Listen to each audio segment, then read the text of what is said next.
It's a very sad time for me as a guy that works at the University of North Carolina, that went to school here, that was assistant coach here, that cut me open. It's the color I bleed. We made some mistakes for a long time, and it's a very, very sad time for us that we're going through this. Our job is to try to do the best it can right now, try to focus on the next day and do a better job.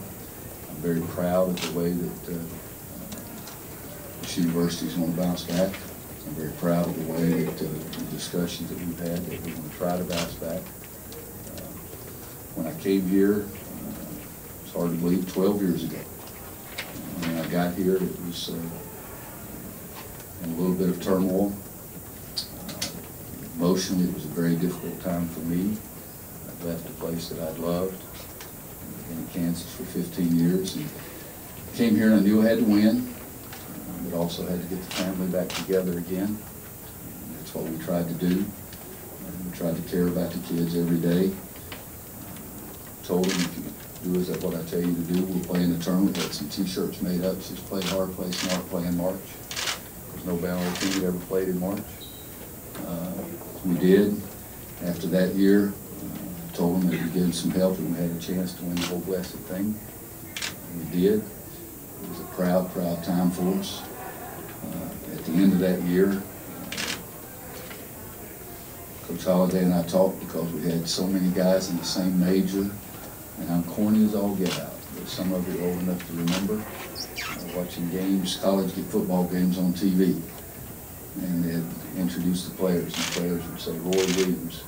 Let's use this, hope I don't upset anybody in the drama party. The guy would say, Roy Williams, drama.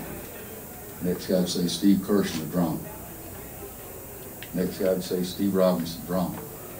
Next guy would say, Bubba Cunningham, drama. And I thought that must be the easiest thing I could possibly major in, because everybody's in the same thing. At the end of my second year, I wanted Coach Holliday and I talked about, let's make sure that we don't push anybody in any direction.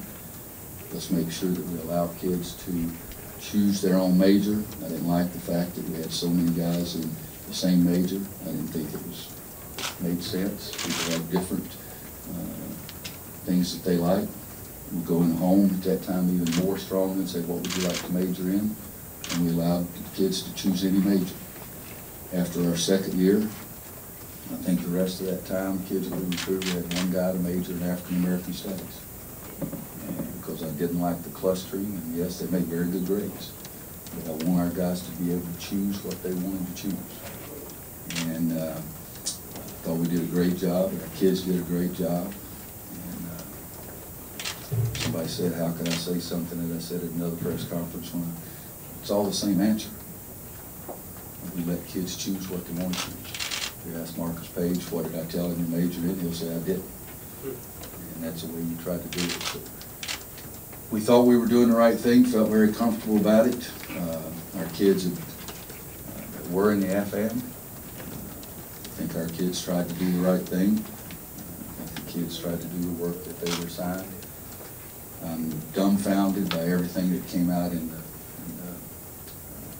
report this week.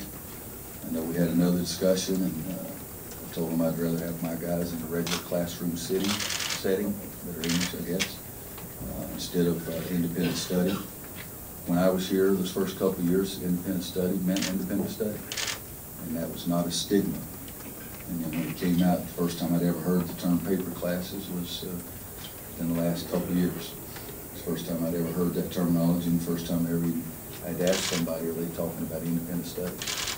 But independent studies was not a stigma at that time. Things that have happened for a long time is very disappointing. We're all really extremely sad about it. We've made a lot of moves. A lot of procedures have been put in place. A lot of people have lost their jobs. And I'll always be sad about the image that we have right now around the country. We've had one of the greatest images we could possibly have. We're going to work as hard as we can possibly work to have that image be back to where it was. And I'm very proud to be part of that. It's going to try to make University of North Carolina have that image again. Take a couple of questions, if you have any. Roy, are you at all concerned that maybe once the NCAA weighs in, that any wins will be taken away or banners will come down? You know, who knows? Am I concerned? I'm concerned about, am I going to get up tomorrow? I'm concerned. My wife's had 2 surgeries in the last 5 weeks, one of them 5-hour surgery. Between the last 16 months from June 6th of 2013 to right now, if this was my first 16 months of coaching, you wouldn't see a 17th month. It's been a pain in the rear end. But I believe in this university. Nobody knows what's going to happen in the NCAA, but I feel strongly that we did things the right way.